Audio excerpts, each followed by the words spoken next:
Hi, everyone. Welcome to the first official episode of Sit, Sip, and Synapse. We have our first guest ever, Shaini. So, Shaini is a visually impaired thriver living with retinitis pigmentosa. She's an avid advocate that is working hard to break stigma for the visually impaired community. Thank you so much, Shaini, for joining me on the little project. Thank you so much for having me. I'm super excited. Me too. I was thinking we could start off this conversation by having you kind of explain to the viewers and me what retinitis pigmentosa actually is. Okay, so the first time I ever heard about retinitis pigmentosa was the day I actually got diagnosed, which was 10 years ago. So retinitis pigmentosa is a genetic disorder that's a rare eye disease. So it's passed on by genetics.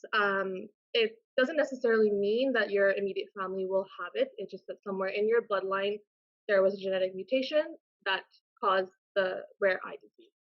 So there are so retinitis pigmentosa is a little complicated. So even like from me compared to someone else who has retinitis pigmentosa, we will not have the same symptoms because it is so gene specific.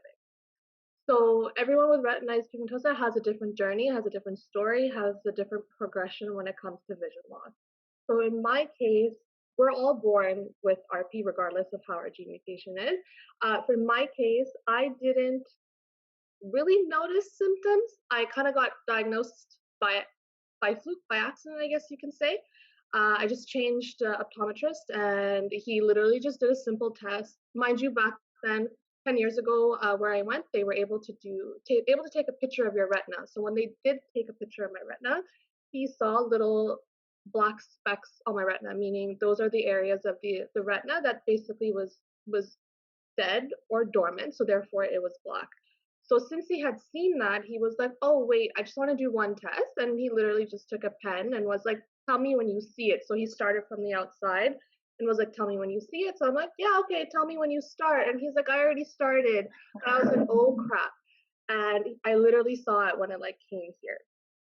So basically, for me, first thing I technically lost was my nighttime vision. And then I slowly lose my peripheral vision. So you lose your outside vision and you come in. So it's kind of, you can refer it to as tunnel vision. So it's funny because like up until that day, till I got diagnosed, and then I went home and Googled, don't ever Google anything. Like I always, yeah, I had difficulty seeing at night, but like in my head, it was, oh, but like who can see in the dark? That's why we have lights. That's why we have this. Like I didn't realize how much our eyes are supposed to adjust when it gets dark. To me, it was just, it's dark. That's why I can't see. Like getting diagnosed, I was like, oh my God, my whole life, like my whole childhood makes sense. Right. So that's why, like, for everyone, some people see symptoms a lot earlier. Like they'll be like 3, 4, and then they'll have little or no vision by the time they're like in their 20s. So for me, because the gene that's affected isn't as progressive, like I'm fortunate enough that like it's slow progression. So right now I am legally blind, I'm visually impaired, I have less than 10% of my vision left. So I make do with what I see. It's just you find ways to make it work. So yeah, so basically first thing is you lose night vision and then you slowly lose your peripheral vision, and it can sometimes lead to full blindness, but for most cases it just leads to like severe vision loss. I don't know if that makes sense for you guys. Yeah. So awesome. Like it's really incredible to see how much you compensated and like you didn't actually realize what like quote unquote normal is until Hmm. someone sits you down and like, hey. It's also Yeah. because it's kind of hard to compare your vision with someone. Like if it's like a physical disability, it's like, oh, like it say like I only had 4 fingers, I can be like, oh well, okay, you have 5, I have 4, okay, that's something's wrong. But like for vision, it's basically what you see, what you're used to, and like I I didn't think or realize, I wasn't aware that there's different. And obviously, like growing up, I thought like either you're born blind, you end up needing glasses, or like something happens to you and you lose your vision, or you get older and you lose your vision. I never knew that there was a whole different community that like there's like I'm visually impaired, but like people wouldn't think that. Like I'm legally blind, but I never knew that was a possibility till I got diagnosed. So I guess that was my ignorance on my part till I got diagnosed. But like it was just a whole new world of knowing that there's even that possibility. And honestly, I don't think you're alone in that. It's Mhm. hard. Like, I don't even think I knew much, or even in healthcare, but prior to healthcare, like, you just don't gain that knowledge. And I think like life offers you that knowledge. So hopefully Mhm. people watch this and get a little more informed. So just moving on, I guess, then you've been living, you said it's been 10 years since the time of diagnosis. Yeah, yeah. So February was 10 years. All right. So, would you be open to explaining like how you feel it has, like you've already kind of addressed it, but how it's overall impacted your life up until now, and how it's made you feel? In the beginning, it was really hard. Coming from like a South Asian background, like disability is not really something that we talk about. It's kind of like I feel like our culture talks about so many things, but if it comes to illness or something, it's something they don't talk about. Like if someone were to buy a new car, if we were to get our period, that's something they talk about. But it's like if you were to have a disability illness, is something that's hush hush. No one wants to talk about, it, especially if you're a girl. I find they kind of don't want to talk about it. They don't want people to know. They don't want, and I guess our parents do it to protect us from what people will say. And I guess so in the beginning it was very like it was hush, like no one knew about it. I didn't even tell my parents till like 7 months until I figured out what the hell was going on. Because I didn't know how to explain it to my parents without freaking them out. And so it took me a long time. Well, it took me more than 7 months to figure my whole life out. But like it took me, I would say a good like 4 years to like really come to terms with it, be okay with it, and be confident with it. So up until the first 4 years, it was there wasn't much resources since it's such a rare eye disease itself. And even if you were to find someone with RP, it wasn't the same journey. So it's kind of hard to like help one another in a sense. And it was just like a lot to take in. It was just like the first time I've ever heard of it. And back 10 years ago, science is not where it was. So that day that I got diagnosed, I went and Googled, and every single article, there wasn't many, literally said leads to complete blindness. And I was like, great. And then like the only like diagnosis was like in Cuba, and like they refuse to tell you what the procedure is because they don't want people to know apparently. So you're no pun intended, blindly going to them and like trusting that they're not going to take out any of your organs or anything because you don't know what it is. And it's like X amount of thousands of dollars, plus you have to bring someone with you to be there with you for a month, but you don't know what they're going to do. So obviously, I wasn't going to go there. So like I was just like, okay, and just like hoping that something comes up. So like today, if you were to Google RP or anything, there like last year there was actually like a diagnosis, a treatment that actually came into Canada. So like it's like the first 4 years were really tough, and then I think at that point I kind of like I learned more about it. I became more aware about it. I think I realized like in the beginning it's very like you I felt like my whole life was over. I felt like there was going to be no progression between my life because I literally thought, okay, well, what's the point? Because I'm just going to lose my vision. What's the point of doing anything? That was my thought process. I think like when I hit 25, like certain things happened in my life, and I was like, okay, if I feel sorry for myself, then everyone else is gonna feel sorry for me because that's just gonna be like the energy that I put out. Then people are just gonna feel pity for me. So I had to like train myself to be like, okay, no, there's more to it. I can find ways to do things. Let me work on that because I can make do till I get to that point.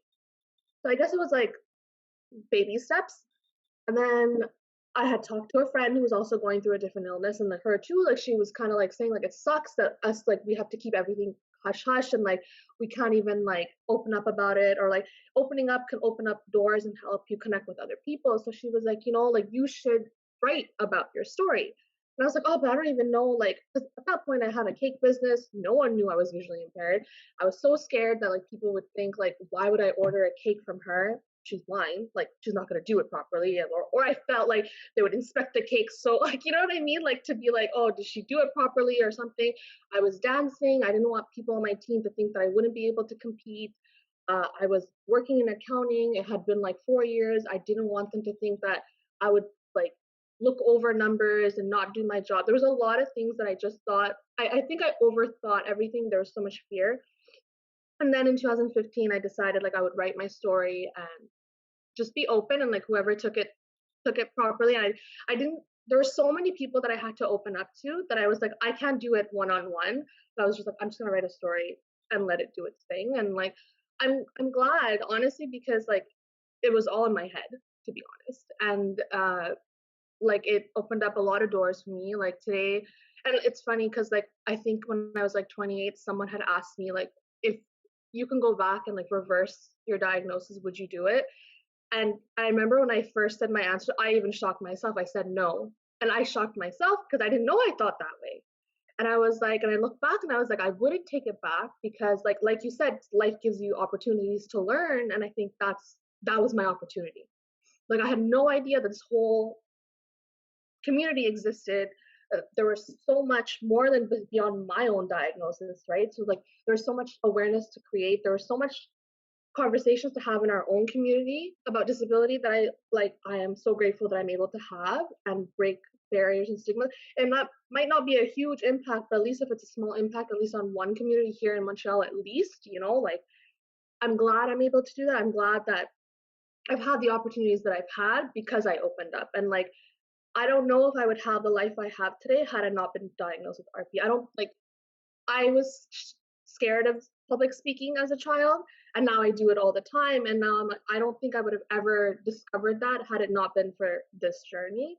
And I think it's just learning that you can still do stuff. It's just we all have to find our own way of doing stuff, right? So like, regardless of if you're diagnosed with something or not, I think it's just learning that we can all do what we want to do. Is just we all have to find our own way and not to compare like my journey to yours because it's not the same, right? So I think that's what's helped me.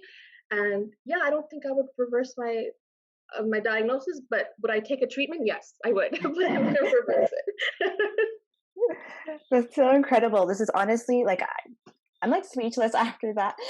This is exactly why I want to kind of start this project, like getting your perspective, getting your Mhm. journey, and like seeing you being able to turn it into something positive is just super inspiring. And I really, really hope like the takeaway, even if not much from this, although it's definitely going to be a lot, is at least that like there's a Yeah. patient perspective that is just so much more powerful than what we can learn Mhm. from like Google or the textbooks. And Yeah. this Yeah. that's Google, no. so you brushed upon like feeling the stigma, especially within the community. I was wondering if you could go into like what you experience in terms of the stigma and like common misconceptions people tend to have, not only within like South Asian, but just in general. General, yeah. So I remember the first time I had gone to like a visually impaired conference. Obviously there was volunteers there too, and I had gone to pick up food for myself. I was there as a speaker for the visually impaired, and so I had a lanyard that said "Young Leader" on there, and I was picking up food for myself and a couple of other people who were visually impaired who had guide dogs. So I didn't want them to like go out of the room, so I just went to go get food. So there was actually another brown girl who was a volunteer there, and she's like, "Oh, she's like, are you a volunteer?" And I was like, "Oh no, I'm actually visually impaired. I'm here for the event." She's like, "That's impossible." And I was like, "What do you mean?" She's like, "But you don't look blind."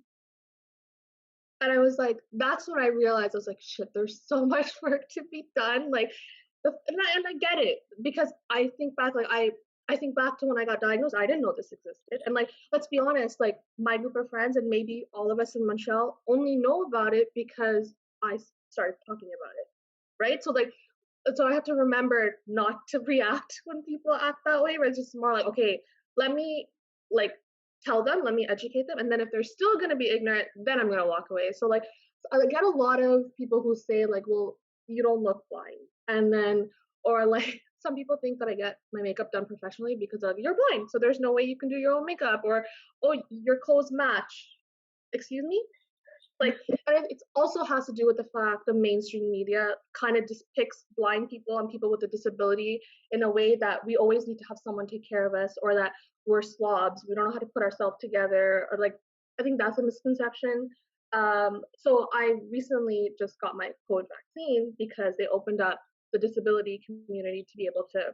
I remember having a conversation with my friends and my sister, and I was like, you know what, I kind of feel like when I do go, I'm going to be judged because my age group hasn't opened up. I have an invisible disability in the sense that I don't have a guide dog. I don't have a white cane. My sister is usually with me to help me when I'm in a new area or if I need help. So it's funny because we went there and we went to get vaccinated, and obviously they're doing the questionnaire. They ask for your birth date, and they're like, "So what's your profession?" I was like, "Accountant." And my sister's a graphic designer, and they're like, "But what are you guys doing here?" Like, and I get it, it's a valid question, right? And I was like, "Oh, I have a disability," and she was like, "Oh," and like, you can't, if you saw me, this, you wouldn't know. And I think that's like also like a misconception people. And I felt like I was telling my sister before, I'm like, do I have to act like I'm more blind for them to be like, and I shouldn't have to, because I'm blind. I am blind. I don't have to act more like I'm more blind for them to think that it's okay for me to be there to get vaccinated. So it's like this misconception, like even when I travel, like on Air Canada and Via Rail, like I have to mark down that I'm disabled, like I have a disability, and my sister's there to be my assistant. So the first time we took Via Rail, the guy was like, and I was on my phone. And so the guy walks by, he's like, there's supposed to be like a visually impaired person here. And my sister's like, that's her. And he's like, oh, I'm so sorry. And like I get it. Like they have an idea maybe that I'm supposed to be wearing sunglasses, or the fact that I'm on my phone. I get DMs from random people who apparently follow me, but like aren't happy about it. I don't know. That telling me like, oh, like I saw you on the train today. You were on your phone, so like I know you're not blind. And I'm like, like that's not something I would want to lie about, because I feel like there's more disadvantages than there are advantages. And it's like, trust me, if I was, there's so much that I could be doing if I was, well, it's like, you know what I mean? Like it's a lot of people have a lot of misconceptions, and I think it's because maybe if I had a white cane, or maybe if I had a guide dog, they wouldn't assume those things. But the truth of the matter is, a lot of visually impaired, legally blind people don't. And sometimes we walk amongst you guys, and you guys might not know, like when I take the metro, I'm always like nervous, because I take my time to go down the stairs, because I don't have depth perception. So a staircase going down, if they don't have the line, to me looks like a ramp. So I have to get my footing to like visually imagine what the spacing is between each step. So I take my time down the steps, and I know during rush hour downtown it can get crowded, and I'm sure these people are not realizing that I'm blind or I'm visually impaired. I'm probably like, oh, like they probably assume I'm on my phone and like taking my time going down the steps. Remember once I was at the grocery store, and like someone was like, ma'am, can you get off your phone and move up? But I wasn't on my phone. I just didn't realize I could move up, like it's like those misconceptions that people just assume I'm like a millennial that's just not being aware or something. And I think that's why, like, sometimes I'm like, should I get the white cane? Because you could get the white cane so people know that you're visually impaired. But like every time I go to start the course, something happens, and now it's a pandemic. So I'm like, I guess I'm just gonna wait. But it's just like, but at the same time, I'm doing it because I'm scared of what people are gonna think, right? So it's like I think and also media, and like I think our society, if the more they're more aware of it, the more mindful people will be. Like I'm super mindful now too, right? Like knowing that I'm like this, or someone else might be like that also, or like, like I also feel bad like when I'm going down the steps and I see someone with a stroller, I'm like, they must think I'm an asshole for walking back. Sorry, like for like walking by and not helping her, but like I probably would put her in more harm than to help her. You know what I mean? So it's like I understand, like I have to like take it with a grain of salt. Like, okay, they might have thought that, but like I can't do anything about it.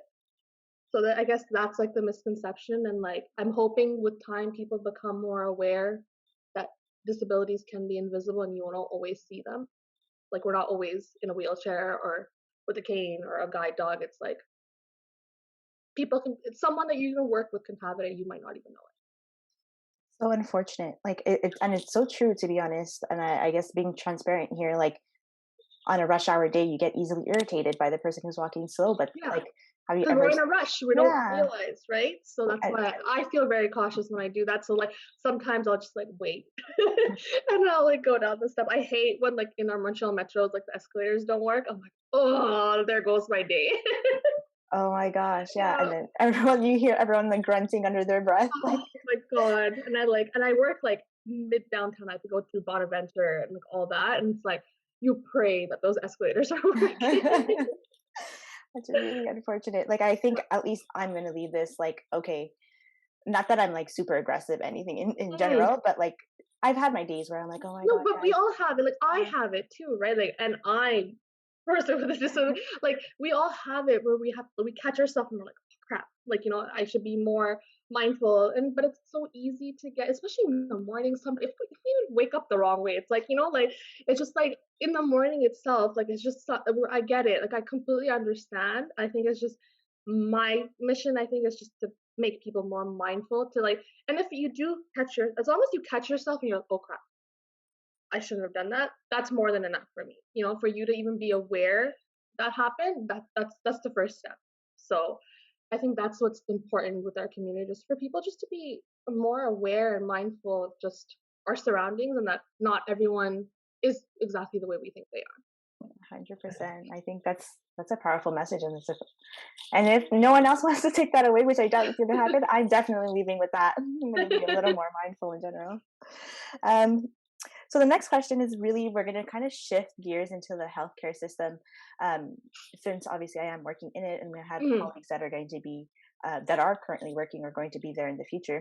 And I want to see in terms of or get to know like your experience within the healthcare system up to date. Like how do you find it's been? Um, so my journey has been interesting. So obviously, you get diagnosed with a rare eye disease. There aren't many specialist doctors who specialize in this disease because it's so rare, right? Because there's only so many patients. And let's be honest, like even in schooling, I had a friend who did ophthalmology. They didn't really touch upon retinitis pigmentosa as much. It was kind of like a 1 day thing. They went over it, that was it, right? And then like it's not something that's very spoken about. And I'm not sure about other degenerative eye diseases, but I know my friend had messaged me saying like we literally spent not even the whole day on it. And so I was like, okay. And so I, when I got diagnosed, there was only really one specialist that I was able to go see because he was the only one here that was dealing with RP. And I had gone to see him, and so he is a specialist here, but he's also like doing a lot of research to find treatments for RPs. He's very heavily concentrated on that, and he's also more of like a pediatric ophthalmologist. So like us seeing him is kind of like an added to his practice. And so I saw him, but like it was very like he's a specialist. He literally has people from like all over the world that come see him, like from the UK, everything. But I found that he never remembered who I was. I was just a number. And it was kind of sad because like I would just literally be a number, and he'd literally do a quick test. I would have to pay every time, and he'd be like, okay, yeah, it's fine. Yeah, come back in a year. No, like literally, I would spend so much time there because they dilate your pupils, and you're just sitting there. You literally see him for not even like 10 minutes, and it's like, okay, yeah, okay, it looks fine. Okay, yeah, nothing crazy. See you next year. So this had seen him from like 2010, and then 2018, like I still see my regular optometrist. So I was seeing her, and whatever. She was like, "Oh, you're still seeing your specialist, right?" I mean, yeah, I see him once a year. She's like, okay, just make sure you tell him all this stuff, blah blah. So one day, like I noticed, like my right eye, like if I closed my left eye, I noticed that my right eye was completely blurry, even with my glasses on. And I was like, okay, that's not normal. And I was like, great. So now I only have one left. My left eye is the only eye that's like really working because God forbid something happens to my left eye, then I'm screwed. And I'm like, okay, so I went to see my optometrist. She wasn't there. So I had an emergency appointment with a different optometrist. And she was like, you need to go see your specialist right away. Because she goes, I don't have the equipment at a regular like Gretchen Scaff or lens crafter. So you have to go see him. And she like expressed to him what the issue is. So I went in 2018, expressed it to him, and he's like, it's RP. It's normal for one eye to be worse than the other. I'm like, seriously? Like, I'm like, that bad? And he's like, yeah, yeah, it's normal. It's a thing with RP. Didn't do any additional tests, didn't do anything. Then I went back to my regular optometrist, and she was like, oh, your right eye is like a lot weaker than the other one. She goes, you spoke to your doctor. I'm like, yeah, he said it was normal RP thing. She's like, okay, fine. Then last year, after I turned 30, I woke up one day and I noticed like a random like black line on my left eye. So I started freaking out because I'm like, my left eye is basically doing all the work right now. So I'm like, if I lose more of my peripheral vision on my left eye, I'm literally not going to be able to function because this side doesn't work really.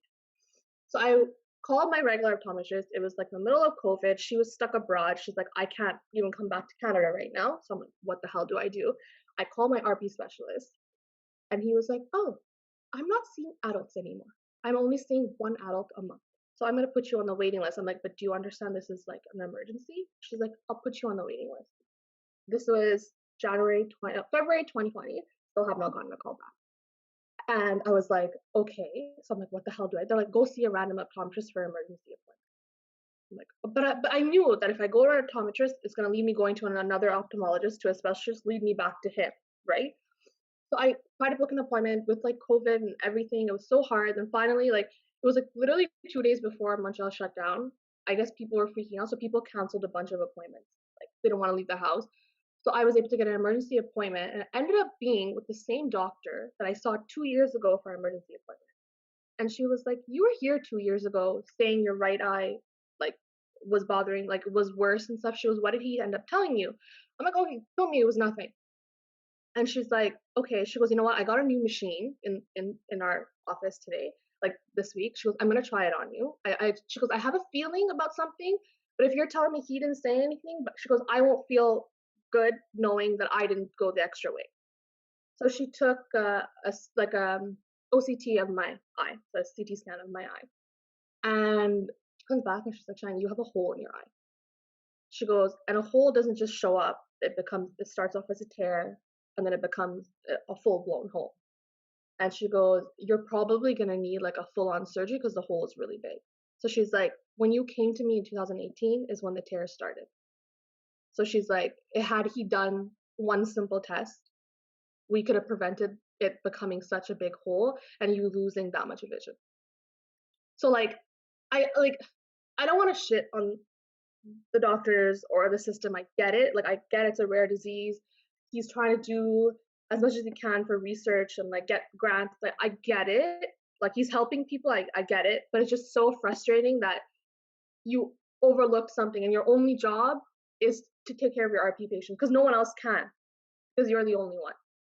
So then I was like, okay, I'm like, don't send me back to him. Like, I don't want to go back to him.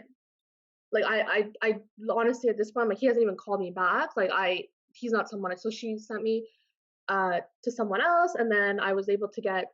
No one was actually wanted to see me because it was COVID. No one wanted to take new patients. So I messaged someone in our community who's an optometrist, and I was like, I don't know what to do. Like, I know I need surgery, but like I need to figure something out. So she's like, okay, let me call around to some of my friends who work at different ophthalmologist offices, see if I can get you an appointment. So she got me an appointment. He said the same thing. He was like, I can't do anything in my office. You need like an actual surgeon at the hospital. And so he's like, I'm gonna fax it over and it's an emergency surgery, but I don't know with COVID, we don't know what's gonna happen. Like we don't know, like it's an emergency, but it's not life threatening, so you might not get a call. I was like, great. And it's like it's crazy because like obviously I've had this hole for like 2 years, but when you find out something, it like hits you like a ton of bricks, right? So, but now I'm happy to say like um, like obviously it took me a while to get even a surgeon. I was frustrated during COVID because I saw people like being careless, and I was like, hey, like there's so many of us waiting for treatment, and like cancer patients are waiting for treatment, and people were just so careless. And I was like, like we can't move on with our life, but the cases go down, and people once again weren't aware of the magnitude of the situation at the hospitals, right? So then I was frustrated. So I wrote about it on social media. I wasn't going to share this till like I got over this little hurdle, but I was so frustrated. And I'm kind of happy I did because I shared my story, and someone that I knew that I used to work in retail with years ago, which I lost contact with, she happens to work at the ophthalmologist clinic at the hospital. So she was like, send me a picture of your referral. I'm gonna put it into the system. I'm gonna get our surgeon to look at you. And he's my surgeon. And him and his team, honestly, I'm so happy I found a medical team that literally cares. Like literally cares. Like to the point like I saw them more than I saw any of my friends during COVID. I was in his office way too much.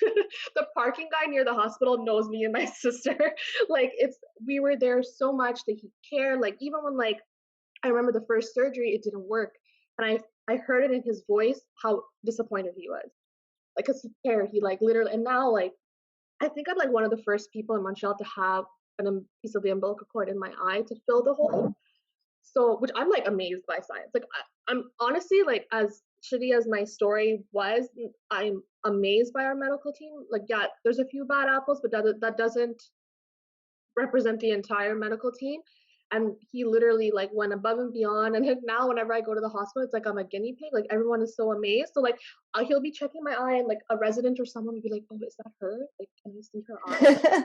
Like he's like, "Yeah, yeah, yeah, see it." And he'd be like, "You see it? You see that little silver piece? That's the umbilical cord in her eye." Like it's amazing. It's cool, right? Like I'm obviously like a guinea pig. They're trying to see like if it's actually going to work on someone with RP. Like we're trying to see now like if I'll actually gain any vision back from filling the hole. And like it's honestly amazing because the stem cells from the umbilical cord were able to close the hole and grow new skin. And we didn't think that was possible because I have RP. And so a lot of my cells in my eye are either dormant or completely died off. That was like, it's interesting to see, and it's interesting to be a part of a research that's actually helping me and actually helping them be able to help other people. So like, I think it's so important, now I know, to get a second opinion. But in my case, I kind of felt like I couldn't because he was the only RP specialist, right? So I was kind of like, but who else do I go to? But then I'm like, now I know, like, always go see another retinist and then go with your gut. If your gut is telling you, like, okay, no, something's wrong, this is not just anything, go see someone else. And I wish I had done it earlier because it took me 2 years to be like, oh shit, no, I need to go fix this. So I think if you're not 100% happy with your medical team, go look for another one because someone that works for me might not work for you. So I think that's what's really important about finding. And now I'm like, I never want to let go of this medical team, from my optometrist to my surgeon to everyone. Like I never want to let go of them. So yeah, so I won't be moving. it, oh gosh, there was a lot to that story. I completely agree. It shouldn't be this hard. It shouldn't have taken you years, and like you did everything you had to do. Yeah. And that's the thing with the healthcare system. There's a lot that can be said for it, and like not enough staff, not enough specialists, not enough money, not enough anything. Yeah, especially now with people being completely overworked and like understaffed, I completely get it. But it's just like I I wish I had listened to my gut and maybe gotten a second opinion. I know some people are helpless too. Like I can't imagine people who don't know the language. You know what I mean? There's just so like I know the language and I still felt like I could have done better. You know, so it's like there's people who feel helpless, who don't know where else to go, or like some people who don't have the money to go towards private. That there's a lot of factors, right? So that's the thing. It's like it's just I'm just really disappointed. And I'm so disappointed because every time I do a fundraiser, the money went to his research and I'm like, but you screwed me. Like, you know, and it's like, but that's what's so disappointing. Like he wouldn't even remember. And he's come to my fundraisers. Like that's the messed up part. So like, you know what I mean? I literally was just a number. I was just a research number for him. And it was like, oh, okay, like what can I use from her diagnosis in my study? It was never to help me. And it's really disappointing because I feel like he's a very intellectual man and I feel like he can offer so much, but I just think maybe he took on too many clients, like too many patients. I don't know what it is. It's just I'm still waiting to see when he calls. He has no idea that I had a surgery, that I had a hole in my eye, that I even have a different doctor now. Like he has no idea. And it's just like when I'm curious to see when I'm gonna get a call back for that emergency wait list. Yeah. Honestly, Yeah. it sounds like a horror story. I don't even know what to say, to be honest. Like, gosh. Social media, like for that girl to help me and like be like, "Okay, I'm gonna get a surgeon see if it works for you." Honestly, like I'm so grateful. I don't even I think I tell her every month. Like I don't even know how to express like my optometrist who literally was like, let me do this test with this machine. Like she didn't have to. And she did it because her gut feeling was telling her something was wrong. Like she went above and beyond when she didn't have to, you know? So like it's honestly I think it's like when you find your medical team, you know. You kind of know, you're like, okay, these are the people that I connect with that actually care about me, who don't look at me as a number. And I don't want to. I get it. Like they must see so many patients, and especially during this time, it must be so hard to have that personal connection with all your patients. But I'm talking pre-COVID. It's just it's a shame because I know he's a very smart man and I know he's working on some great stuff. It's just I hope he didn't do this to anyone else. Like he didn't overlook anyone else. That could have been more serious. You know what I mean? Like that's what makes me worried in a sense. Like, okay, am I the only one or did you overlook anyone else? So that's what scares me. But I was just thinking about it. It's disheartening. Like I don't think, like I get the circumstances, but I don't think it's fair for patients to have to go through all this to get the help they need. Like I know this is like super simplistic way of looking at it, but like why can't we find a simpler way for people to navigate and get help? Right? You guys just need the help, and if you yeah, get the help, you're able to go on about life. But like waiting like 3, 5 years, it's just insane. And I'm yeah. sorry you had to go through all that, but I'm so happy to hear about the surgery and it went well. Like that's Yeah, it's awesome. honestly, it's like I'm still like recovering. I'm still like a guinea pig because they also did my cataract surgery at the same time. So like everything got put in one, and like I'm grateful for it. But it's just like a lot of recovery. It's a lot of adjusting too because like with COVID, I feel like my eyes aren't as like stimulated as before. Like because I literally walk downstairs to my office. And like before, like it took me an hour commute. I was walking. I was using my eyes more. Like you're without knowing, you're looking into the distance. Now, like I'm working on a computer. Like I take my breaks to look away, but sometimes you get so consumed in work that I'm just like, am I doing more harm to my eyes? Like like so. I feel like we're all finding ways to adjust with COVID, and I think for those of us with a visual impairment and disability, like it was kind of a huge adjustment just because like I work off of memory. So when the grocery stores changed, I was like, oh my God. And because like you're wearing a mask, I wear glasses. So obviously, and like they fog up. And then also without having peripheral vision, it kind of makes your vision even worse. And then now you have arrows, which I don't see because I have no peripheral vision. So like you're trying so hard to look at the ground, but then to like pay attention to the aisles. So like thank God like I have my sister with me. But like it's just like I feel like a bit of my independence was taken away with COVID. And I get it, like those measures had to be put in. But I think people didn't realize like how intense COVID is. Also for me, like I touch things like railings and stuff for my balance if I'm going down the steps. But with COVID, you're kind of like, do I touch this? Like, can I touch this? So like I think that's something that like a lot of visually impaired and like we don't drive, so public transportation during COVID, that is not the safest and most comforting thing to take right now. So it's like a lot of us, like a lot of people in my community are taking an Uber, so it is costing them a bit more. And like, there's a lot of adjustments. Thank God there's grocery stores that are delivering, which was a plus for us during this time. But like, it's just there was a lot of adjustments. And I know everyone of every walk of life has to make their own adjustments, but I think people didn't realize the adjustments that people with disabilities had to make.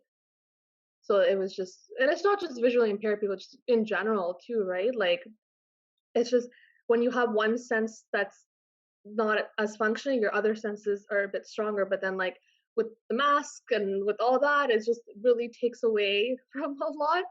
And it's just, I just can't wait for this to be over.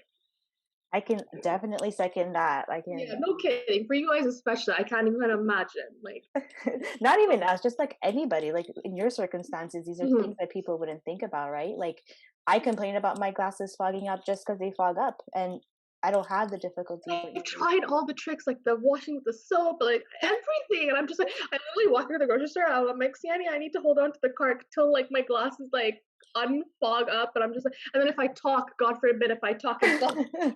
I'm like, I'm just gonna not talk. So maybe someone watching this has a very useful tip for fogging up glasses, because I haven't found it yet either. Like in the summer, it's a bit easier, especially in the winter. Like when you go from the cold to the hot, that's like really bad, right? But like in the summer, it's kind of okay. I just miss going to Costco. I haven't gone to Costco, and I'm just like, I can't wait. Vaccinations are out and rolling, so hopefully. Yeah, but well, I got mine, so I'm just like, maybe I'll go to Costco in about 2 weeks. But Costco is just because it's so much bigger. There's a lot of people, and I'm like, I don't want to be in people's way, and I obviously gonna take longer. So this is just like I'm just gonna go be in and out, and like I make the list, and I like so I'm like, okay, get these. But I love Costco because I just like going through. I'm like, oh, this is on sale. Oh, Costco has this. Buying stuff I don't need, but like whatever. It's Costco. I guess as a parting message to people like tuning in, do you have, well, I was gonna more specifically to, I guess, students in healthcare profession. Do you have Mhm. any advice on how we can um, improve care for patients that are visually impaired in the visually impaired community, or how can we advocate for you guys?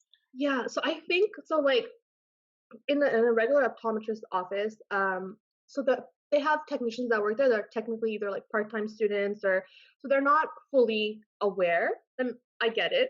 I think maybe there should be like a training put in place because like when I go to the optometrist office, you know how you have to do all those tests. So they do the pressure test, they do the visual, they do like the one where you see the house and whatnot, and then you do the visual field test.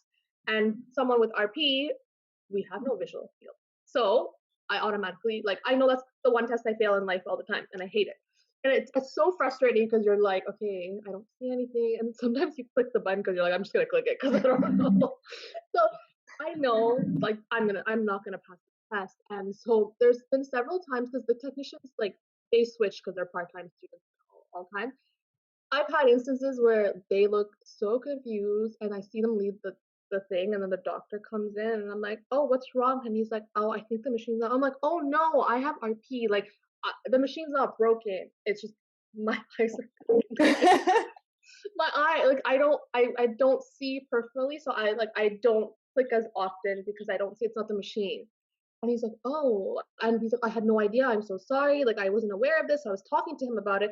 And he's like, "Oh my God, thank you. Like, I had no idea." He's like, "Now on going forward, I'll be more aware that like people that come in, like, might not be able to see because like when you go in there, the lights are already turned off too, right?" So he was like, "Okay, now on, I'll make sure like, you know, I'm more aware."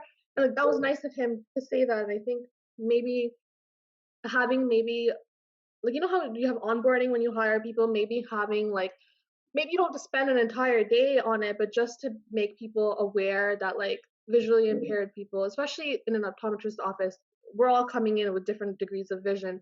Just to show people that like there are people who are going to come in who look like me that you might not think is visually impaired, or that I might have trouble seeing in the dark, or that will fail the visual affair like visual field test.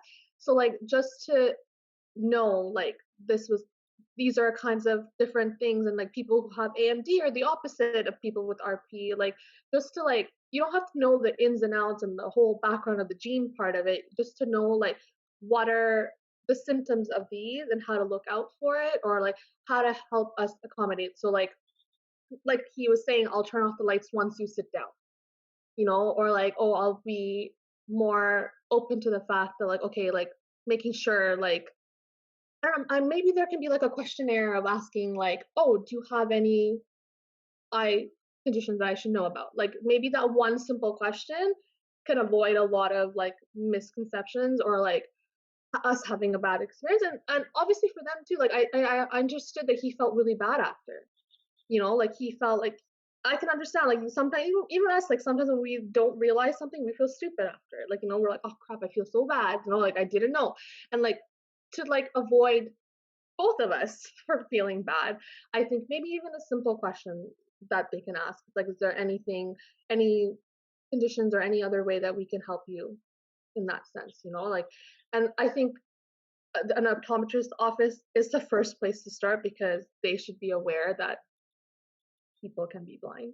You know what I mean? Like, you'd think, like, I get it, like a regular doctor's office, they might not think of that, but like an optometrist, ophthalmologist office, I think, like, even like when I was going to the hospital, my sister, obviously with COVID, they didn't want too many people coming up, right?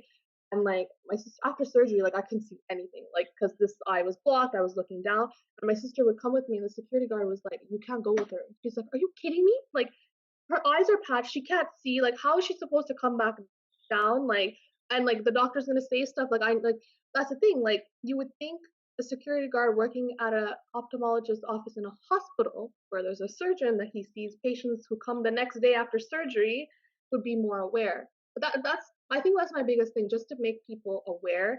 Like if you're working in a surrounding, maybe become more aware of the surrounding that you're working in. If you're an ophthalmologist, like look up different things. If you're working at an ENT like office, learn about the hearing impaired, learn about speech impaired. Like you know what I mean? Like just to be more aware so you can be helpful and you don't look stupid. You know what I mean? So like you don't feel bad for hurting because not everyone is a horrible. No one's a horrible person. It's just that we're not aware, and then when we do something bad, we feel bad. And to avoid that, maybe just open up and like study your surroundings. I'm not telling everyone to learn about every single disability in the world, but like know your surroundings and learn about the people that you're interacting with on a daily basis, right? So I don't know if that's a lot to ask, but And more of like out of curiosity, like let's say I'm at an ophthalmology clinic or mm, whatever it be, and I don't know mm, what retinitis pigmentosa is. Do you think, in your opinion, it would be appropriate, or like, would you be open if I had asked, like, "Hey, I don't know what it is. Like, would you be open to like giving me a few lines on it so I can like a mhm, quick little rundown, so then yeah, after when I go home I can read about it? Like, would you? yeah. What's your So thought? I'm like a very open book. I think you know that. Like I'm very, I talk about it all the time. So personally, I have no problem doing that. But like I can also, I'm trying to think about myself. Like 21 when I first got diagnosed. Like I think with the healthcare professional in that field, I would be like, yes, I can talk about openly to random people. I might have not done it right, but I think for me in the beginning was like, well, you work in ophthalmology, like you don't learn about this in school. That was my whole thing, right? But then when my friend went into ophthalmology, she was like, we literally just skimmed through it. She was the only reason it stuck to me because I know you have it. So it's like I guess like I would have no problem. My whole thing is to help educate, create awareness, even if it's within the healthcare system, right? Like I understand that like it's not something that's spoken about like in full length unless you're gonna specialize in it, right? So I have no problem. I think it's important to take that extra time to help because if I were to tell you, you probably would tell your colleagues, and that would just be like a domino effect. So I don't see there being any harm in me taking 2 minutes to tell you a bit about my life or my diagnosis. So Awesome, awesome. Thank you so much. I took away so much from this. I don't know if you have anything you want to add before pretty much this is all I had to ask. I don't know if I have. I think just to be like in general with anyone with a disability or not a disability, just with humans, I think people should just be like kind and mindful because we honestly don't know what someone is going through, especially with COVID. Like all this time, there's so much mental health, there's so much going on that like just take a step back, think before you speak, and just be mindful because you don't know what someone's going through and you don't know like what I guess what they're going through. And if you do have questions, you can ask, but also like maybe think about how you're asking it. Like when people go like, oh, like you don't say like, oh, you're not blind because you're wearing glasses. It fixes it. Another way to ask it is like, oh, you're visually impaired. So like, how like what do your glasses correct? Like there's ways to phrase it where it doesn't throw us off. Like, whoa, you actually went there.